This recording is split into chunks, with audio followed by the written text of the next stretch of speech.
It's time for American Brain and Brawn, starring John Brenkus and Lacey Evans.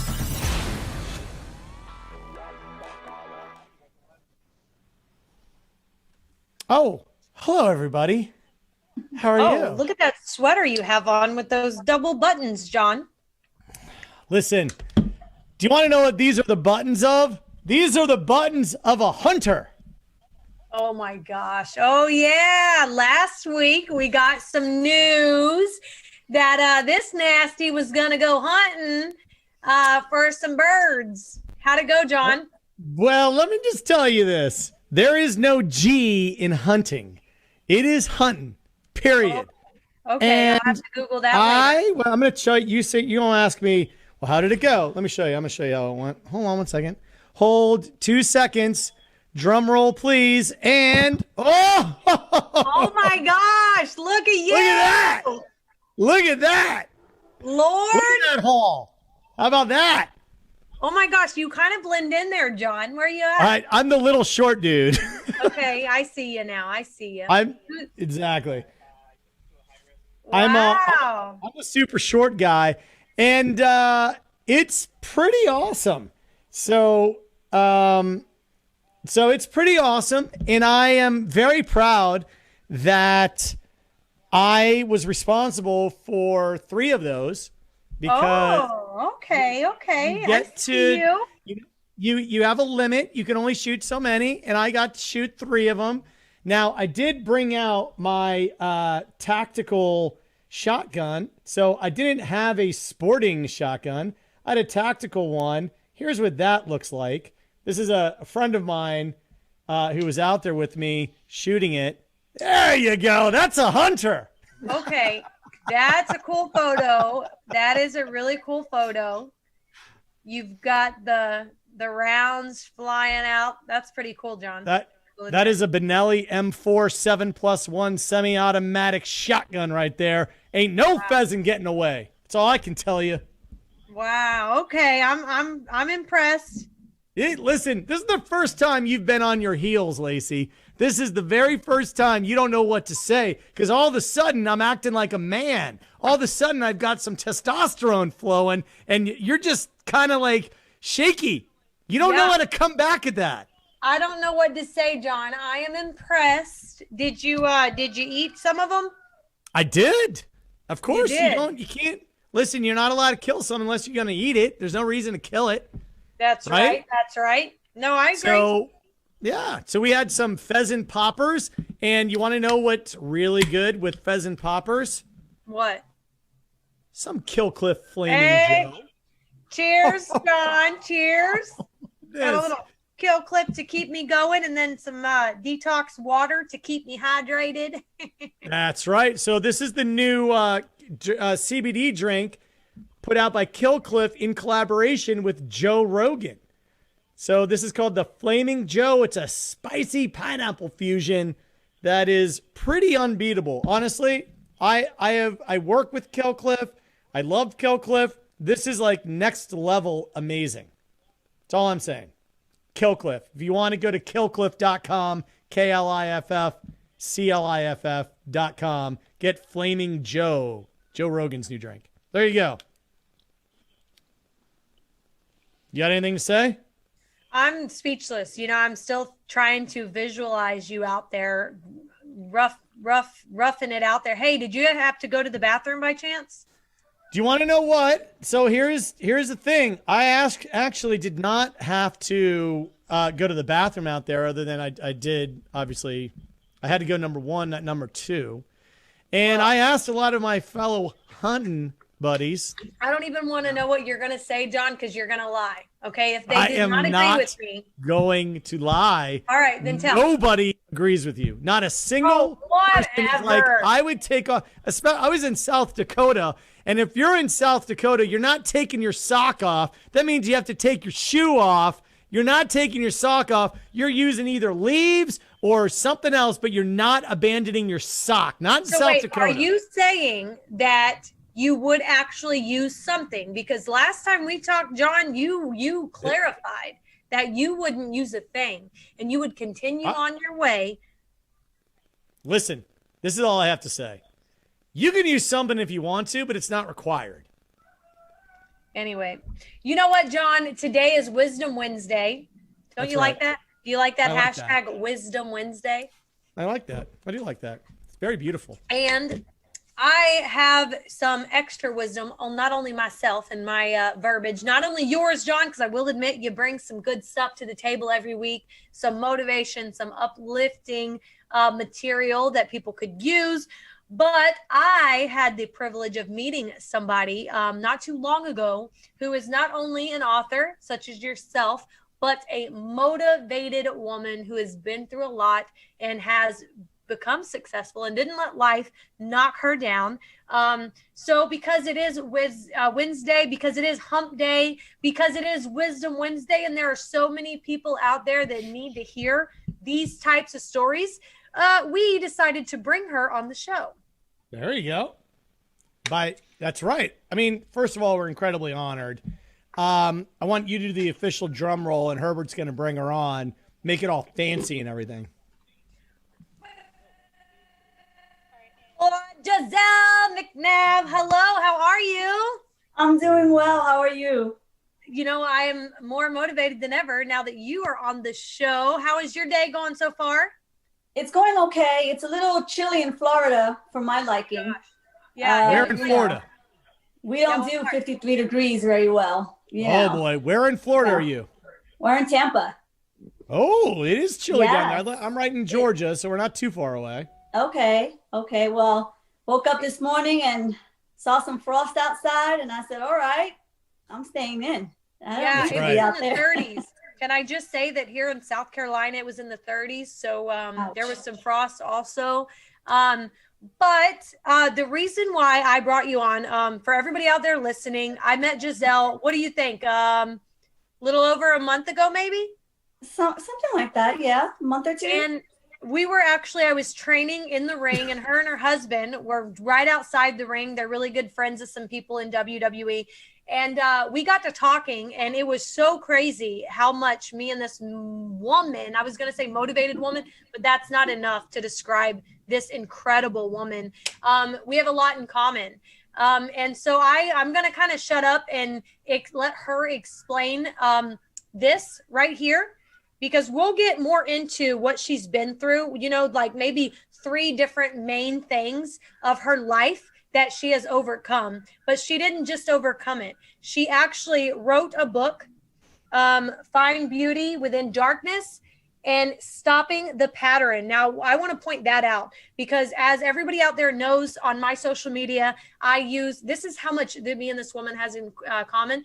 I use hashtag break the cycle on a lot because, as you know, I've been through a lot, and this woman actually uses stop the pattern, and we laughed about it, I think, when we met each other, because I mentioned break the cycle and she said stop the pattern, and I was like, that's the same thing, but it just shows that no matter what we've been through, we're going to stop that crap. We're going to stop that negativity, that depression, that addiction, that heavy weight that everybody holds on their shoulders at some point, depending on what they go through. We're going to stop it. And that's exactly what she did. So I'm going to give you the floor, Giselle. Thank you so much for being on this show, for being able to talk about what you've been through, and the fact that not only what you've been through, but what you made of yourself, regardless of what you've been through. So Giselle, a little background. Where are you from? I don't know, maybe we talked 3 things that really pushed you to write this book.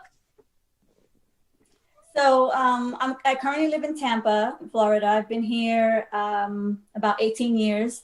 I'm originally I was born and raised in Chelsea, which is located in downtown Manhattan. And then at about 16 years old, I moved over to the Bronx. But, my mom had a tumultuous background, so we kind of moved around all over the place. So I can say I've basically lived in every part of New York City. But I am a Bronx girl, and I moved here at 27, and it was the best decision I could have made, not only for myself, but also for my girls. I wrote this, I've been writing this book for about 10 years now. And what I always say is I never had an ending. I never had an end part. So I would write more for therapy. But after I met my husband, I felt complete. And once I felt complete, I felt that now it was time to write that book, not only for therapy for me, but also hopefully therapy for others. Because as a woman, I know that we suffer so much in silence, and we kill everything with a smile. Meanwhile, we're dying inside. So that was my goal. Write this story, and with hopes that it can help someone else that's going through hard times. Right. So you said you're from New York. Right. At what age? Because, you know, people like us that come from like shitty situations, I remember very young. I think it was around, if I had to say 9 or 10, possibly into like 12, but no older than that, that I realized looking around at my surroundings, looking around at my family and my lifestyle, as a child, you don't dictate. You can't control that young where you're moving, how many times you moved, the drugs, the depression, the addiction, everything that's surrounding you. At what age, if you had to go back and remember, did you look around and realize this is not what I want? This is not how I want to live. If you remember, what age was that when you looked around? I do. And this is what's so surprising. And this is what helped me through motherhood, because in my book, I can go back all the way to about 5 years old, where I can recall, and probably even more than that, but I want to say 5, where I can recall I don't want to say abuse towards me, but just abuse that was going on with my mom, you know, the drug abuse. And then in between that, I was kind of shifted from family to family, like from my grandma to my mom. So living with my grandma, I was a princess. I wore dresses, I wore hats, shoes. And then in a spur, when my mom decided, you know what, I'm okay, I'm clean, then I was shifted back to her. So at like 5, 6, 7, I already knew the difference of a shitty life and a good life. And I had to live both worlds, because I didn't want to hurt my mom thinking, you know, my grandma was better than her. And I didn't want to hurt my grandma thinking that she wasn't doing enough for me. And I always wanted to be with my mom. So it was just such a tug of war. So I say 5 years old. And that's why I'm always so conscious of what I do around my children or what they're around, because they know exactly what's going on around them. Giselle, what do you think is, if you had to pick a single moment that you feel changed the trajectory of your life for good, what was that single moment? I want to say when I moved to Florida, my ex-husband followed me here. And that was during the years of my domestic violence abuse. And I recall the time I was beat to the point where my ribs were fractured. And I sent a letter to my stepmom, and I said, if anything happens to me, you have to be my lifeline. I have to make sure that the kids are good. And I faced death. I said, I'm facing death. This is it. It's going to be him or I. And it just happened to be that on a domestic call with an officer here in Tampa, her sister had also passed away from domestic abuse. And she said, no, we're going to get him today. We're going to get him. But he was a coward, and he got in his car and drove back to New York. When he drove back to New York, and I knew that he was far away, that was when I knew that, you know, I was free and it was time for me to move on. And just, you know, as fate is, he was arrested by the feds and was sentenced to 23 years in prison. So at that moment, I remember opening my door, because I would always sleep with my door locked and alarm on. And I opened the door and I sat in my balcony till the sun came up, and I felt free. And I knew that was my time to focus on being better. Giselle, I have a quick question. So it took that moment of, you know, that officer coming in and having that impact. For everybody out there listening, I know that there's going to be different struggles in your life. There's going to be different things, from domestic or drug addiction, or being a youth and living within, you know, mental health or anger issues or whatever the case may be. Giselle, if you could go back and give somebody advice for the mindset that it takes to not only end, because you could have went back to him. Obviously, there was love there. There was something there. But the type of mindset, if you can give advice as far as what to focus on from that moment of him driving back, and thank the Lord, the feds intercepting, but because it still had something to do within you. You had to put your foot down mentally in order to stop that specific nonsense and move forward. What would you tell them? People out there listening today, and it may not so much be for domestic violence, because not everybody may be going through that, but there may be a cycle, there may be a pattern that people are continuing to allow in their lives, but you had to mentally tell yourself to do something going forward to stop that specific negativity in your life. What would you tell them it was? What did you focus on when that sun came up and when you attacked that next day going forward up until today? For that moment, because I've gone through so many different moments in my life, for that specific moment, I said it's him or I.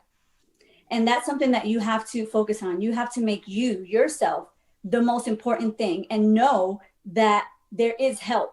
I think sometimes we're afraid to reach out to people or to tell people. There's one thing that I say all the time is it's okay to ask for help. And that was my biggest thing. I felt more like just keeping things inside and staying quiet was better. I was helping everybody else. I didn't want anybody involved.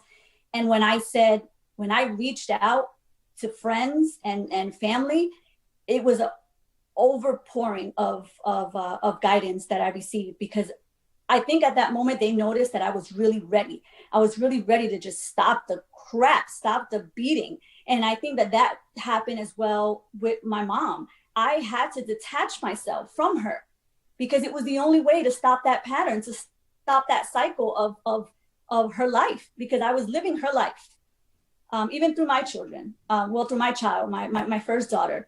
And that's what it is. It's to know that it's okay to walk away, to know that it's okay to say no. Giselle, first of all, you're so brave. And, of all the different causes that are out there that, where people feel like, there might be like what causes sort of to take up and to invest your time in. I mean, domestic violence is one that is, unfortunately, it's very, very near and dear to me. And I have too many friends who have suffered at the hands of somebody who's just, just evil. Yeah. My question to you is, what as a society do we need to do to head this off? It's a question that I don't have a good answer, but what do we need to do? I think we need more awareness. You see how you said evil, and it is evil, but it's also mental health. Because somewhere, and I'm not giving that man or my mother an okay of what they did, but somewhere they lost their path. My mom got involved in these drugs. My mom was a beautiful person. My mom's heart, was huge. She was a beautiful, beautiful person, but she got so caught up in these drugs that there was just no help for her. And I feel that a lot of people that go through this, it's related a lot to mental health. It's related to weakness. And I find myself to be so blessed that I had that strength to say, no, not me. I'm not doing that. And there were so many people that would say, oh, she's going to be just like her mother. She's going to be just like, they said that about all my siblings, and, we rose above it. You stopped the pattern, and that's another thing. This book is not just about domestic violence. For people out there listening, this is about overcoming, not being a victim of your circumstance from the time this woman was 14 to 15 to 16 to 17, way before she met the man that put his hands on her, way before. She has been through things in her life that she had to stop the pattern for, and I can relate. And two things I want to point out, Giselle, is you are so right. People want to label domestic violence addiction, but what they are failing to also mention is mental health. It's something within the brain, and these are big things, but there's things on a smaller scale that are ruining lives. That, I mean, suicide, not that that's on the smaller scale, but like there's so many things that people are going through that the mental health should be probably the first thing mentioned, because that's the problem that are causing people to lash out, to get physical, mental, high, to get on the drugs, because they cannot seem to find or feel any other option in their brain. It starts up here. And my father, he overdosed. But I can tell you firsthand, I've seen him high, I've seen him sober, and there is still, it stems from a mental health issue, from an underlining cause that the drugs helped, that the physical abuse seemed to get his mind off of the mental health that was always a problem. And another thing that you said, Giselle, and this is a lot of things that people don't do, especially parents, is when you said, I asked you, what was it that finally made you stop the nonsense, put your foot down? And that was, you put yourself first, which is interesting because you don't hear that a lot. But I know that you mean what you say, because it takes that to realize, as a parent, a lot of people say, my kids come first. I had to recognize that they needed, no. You know why they don't come first? Because you have to come first. Because before you can fill their cups, or before you could protect them, before you could do anything for your children, you have to make sure that you are okay. And if you don't, I'm telling you right now, the bottom's going to fall out. Because I always say this a lot. Everybody out there listening, I don't care if it's domestic, I don't care if it's drug addiction, I don't care what it is you're going through. But as a parent, you or a sibling, as a family member, as a human being, as a friend, you cannot fill other people's cups if your cup is empty. So make sure to do just what she did, and just like I do, make sure to take care of yourself. That way you could be the mother that your babies need. That way you could be the friend that your friend needs. That way you could be the teacher that your students need, or whatever the case it is for you. But thank you for saying that, Giselle, because a lot of people, they think, well, my babies have to, well, really sit back and look at it. Look at what you're going through in your life and realize that if you don't put yourself first, there's no way that you could be what you need to be for those that need you. You're so right. And I'll give you a quick timeline. So as a 5-year-old, I put my mom first because I was worried about her feelings. I put my grandma first because I was worried about hers. I put my dad first because I was more, I tried to understand that he was also young. At an older age, I put society first because I felt like I needed to fit in. I needed to fit into society. Then it was having a child at a young age. And then it was relationship, because everyone felt I needed to be married. I had to be married. I have a child already. You need a family. So it was just satisfying everybody's needs over and over and over, until it was just like, I am done. I was just exhausted of just being what everybody else wanted me to be. And I lost myself. I lost myself totally. My identity, my personality, my demeanor, everything. I didn't even know who I was anymore. And this is why I say that it took, and, I'm not very young anymore, but, it took years to get there. And this is why I also wrote this book, and why I'm so passionate about helping others, because I really want them to see that. Start this at a young age. And I embed this in my kids' brains all the time. Start now, go to school now. Don't worry about other stuff. Focus on you, do you. That is just like the most important thing in this world. Is doing you first. It sounds selfish, Giselle. I mean, obviously you're a very giving woman. It sounds so selfish, but it is one of the most selfless things that you can do, not only as an American, not only as a mother, not only for our future, but like, I completely agree. And sometimes it's hard for people to even imagine putting themselves first, but in the long run, it creates women like you, it creates women like me, it creates people that can be there for people that need it. So one more thing, where can people get not only your book, but follow you? Because it doesn't end here. You, even through your social media, which we need more of, especially right now, is so motivating, is so uplifting. Obviously we'll have you on the show again. But where can they get the book starting? I have the book on my website, www.findbeautywithindarkness.com. I'm also on Kindle and Nook through Amazon and Barnes and Noble. Going through the approval process to have my book on Amazon. And on Instagram, it's at Giselle McNab author, and Facebook is the same thing. I have a Facebook page, business page. And yeah, I'm starting from scratch. I mean, everything has come from me, my book, my merchandise, my desire to help. This is just all me and my husband.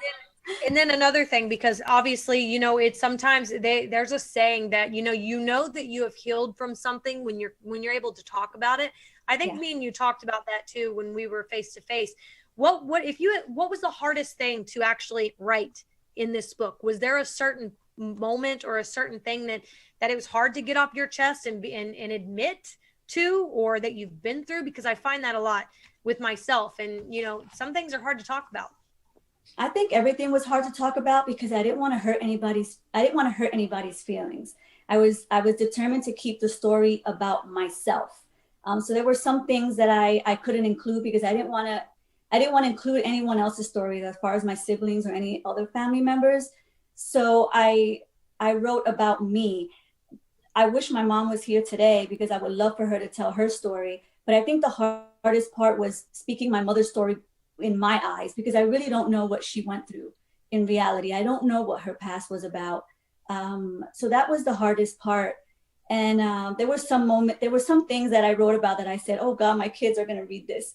But then again, I'm glad. I want them to read it because, you know, they live a good life, and I want them to know that not everything is always good, that, you know, there are moments of sadness and hard times, and I want them to see that too. And I want every other young girl and boy to see that as well, that, you know, in life is a struggle.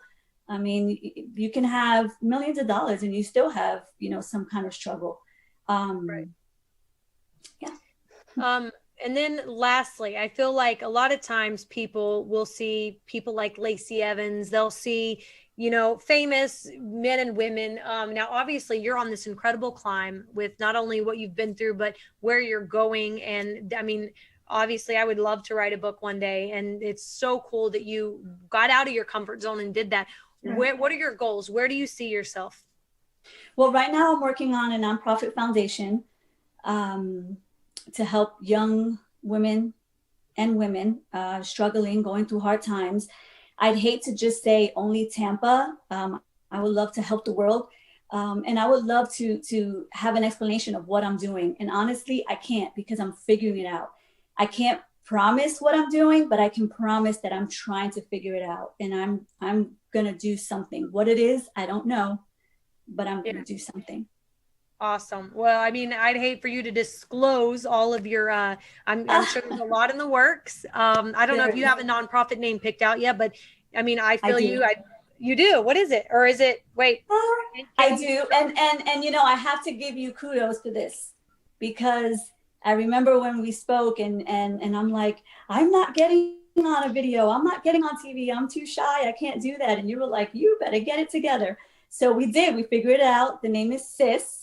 Because we always say, you know, what's up, sis? Or that's my sis, or you got this, sis. So it's SIS. Yeah, so it's SIS. We're still working on it's an acronym, so we're still working on the words. But yeah, that's what it is. And it's in the works. It's not easy. And like I said, I'm doing this on my own. I don't have any fancy dancy, you know, contributions and stuff, but you will. You will eventually. And what was my next question? So you've got the nonprofit ready to go. You've got the name picked out. Obviously, it is an acronym, and it's going to be in Tampa, correct? For starting, obviously, you're ready to, you know. Yes. You're going to. My goal is an online platform, because everyone's online. If you see all these teenagers, everybody's always online. So if I can get an online platform, that would be wonderful. So it's in the works. And then, I got it. That's what I was going to ask. Now, is this nonprofit, does it, because your book doesn't, is your nonprofit going to specialize or focus on the domestic violence, or is it, you know, about just overall? Okay, Perfect. It's overall, because I think we all suffer, you know, and there's one thing I wanted to point out too, like there's not a cure for what we feel. It's just making it better, because there's days that I'm just down and out, and my husband's like, what's wrong with you? You know, you should be okay. I mean, you know, look at your life. And I'm just, it's not that. It's just, there's some days that it just feels so heavy. Does that make sense? Oh no, for sure. And I'm right there with you. And I'm a big promoter of mental health, but we have so much in common. It could literally be a beautiful sunshiny day. Right. I have money in my bank. I've got a beautiful family. And all of a sudden, for no reason, those dark clouds come in, and we're second guessing and thinking of all this stuff that we've already survived. There is not an end all be all. There's not a fix for the mental health side, but we can continue to march forward and light, like I was saying this earlier, light the candles, light the lavender, light the citrus, look at the yellow, go outside and get some vitamin D. There are little things that you can do to get you through what you're feeling, but it'll never heal everything. It'll never heal. I feel you. Yeah. We just got to keep. Yeah. We have to find the beauty within the darkness, and we got to stop the patterns. There you go. That's it. Yep. Wonderful. And buy your candles. I love them. Thank you so much for being on this show. Thank you. The minute I met you, I was telling John, you know, there's this incredible woman that we've got to have out, and we've made it work finally. And I'm sure we'll have you on the show again, because everybody out there listening, this is not just a woman that has started from the bottom. She is still climbing. No matter what she's been through, she's not given up. And she is selfless enough to climb a ladder that is literally made to help others. So she's got a lot of stuff in the works, and you guys can follow her career. You could follow her drive and her success through her Instagram and through her website, where you can get this motivated book. If you or somebody that you know, Christmas is coming up, is out there that has been through hell and just does not want to give up and needs a little bit of motivation from somebody who legitimately has felt it physically, mentally, and emotionally, and never gave up, and who broke the pattern, who stopped the pattern, that is Giselle. Make sure you guys, we're going to tag all that below and make sure you guys get the information you needed, but visit it, grab the book if you can, and support her, because she is an incredible, motivated woman with some wisdom on this Wednesday. Absolutely. I think it was a big thrill to have you on, Giselle. I mean, you're amazing. You're amazing. And you know, what's most admirable is that you're just continuing to move forward. Nobody has it figured out. That's the key. Nobody has it all figured out, and everyone's just trying to move forward. So you're doing the right thing, and we will do everything we can to support you. I appreciate it so much. Awesome. All right. Well, thank you, Giselle.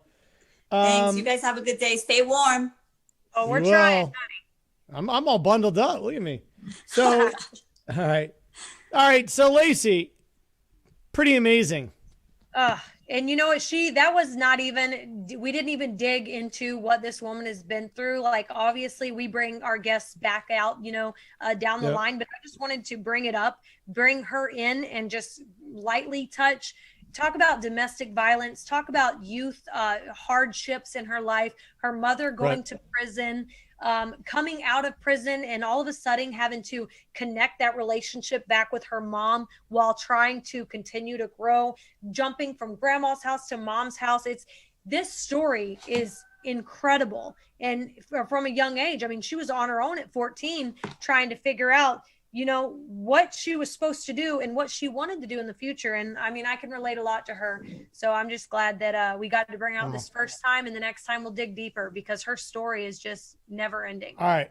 I've got to say something. We have an awesome platform. American Brain and Brawn is, first of all, it's an incredible show. Second of all, we have an incredible audience. Third of all, here's what we need to do to ratchet it up, everybody, in terms of forward. Support Giselle. Go buy the book. Go to her website right now. Buy this book. Herbert, put up the website. Make sure everybody knows. Put it up. Somebody go buy the book. FindBeautyWithinDarkness.com. Everybody go buy that. If you don't buy this, something's going to happen. And tag me when you buy it, because like literally I want to hear what the best that you got out of it. Even if it was just a paragraph that really stuck out that resonated with you. And tag me on my social media and let's open up a message. Let's talk about it, because this is great.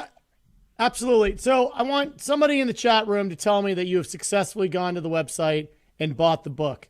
We need to have an impact. We need to support our guests. We need to make sure that our audience is engaged. Go to findbeautywithindarkness.com right now. Somebody buy the book and drop it in right here. Drop it right in. All the money, guess what? 100% of the funds go to Giselle. How about that? To continue to do good in this world. That's what we need. Right. Lord, that's all you need. You need strong listen, domestic violence is a real deal issue. And I loved how she stopped me saying, it's evil, it's all about mental health. Here's where I'm going to agree. Isn't evil by definition, doesn't that fall into the category of mental health issues? I think that's what I think. So listen, it's all about mental health. It's all about supporting those who have been able to stand themselves up. And Giselle's amazing. So go to Find Beauty. Here we go. Who bought it? Michael. Michael, thank you so much. God bless you. Message me when you read it. And it's not a hard read either. It's very to the point. A lot of books, they'll go in a rabbit hole. This one doesn't. That's right. Michael, message me as we read it. I'll read it again. We'll read it together. We got it. All right. Well, listen, we're going to wrap up this show. Next week, we have another amazing episode of American Brain and Brawn. Lacey, you want to know what I'm doing this weekend? What are you doing? Hunting. Are you really? You're going hunting? I'm hunting. What are you hunting? Yeah. After I told a few of my friends, all of a sudden I've never been invited to go hunting, and now I'm going hunting. I got a lot of hunting buddies. Just don't embarrass me out there, John, okay? I won't. I'm going to keep my socks on. All right, everybody. Herbert, get us out of here. I can't. God bless y'all. Oh, John, what am I going to do with you?